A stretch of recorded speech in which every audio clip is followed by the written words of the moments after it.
ہمیشہ باوضو رہنے کے فائدے۔ ایک فرمایا کہ جب انسان وضو کی نیت کرتا ہے تو جو پانی ہاتھ میں پہلا چلو لیتا ہے تو اللہ جل شانہ اس کے سابقہ گناہوں کو معاف فرما دیتا ہے۔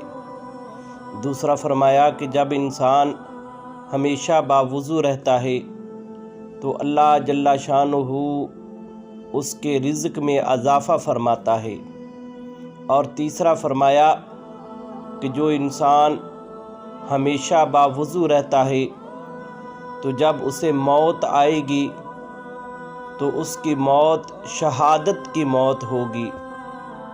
اور فرمایا کہ جب انسان باوضو رہتا ہے تو اس کی زبان پر اللہ تبارک و تعالیٰ کا ذکر جو ہے وہ جاری رہتا ہے۔ باوضو رہنے کے فائدے۔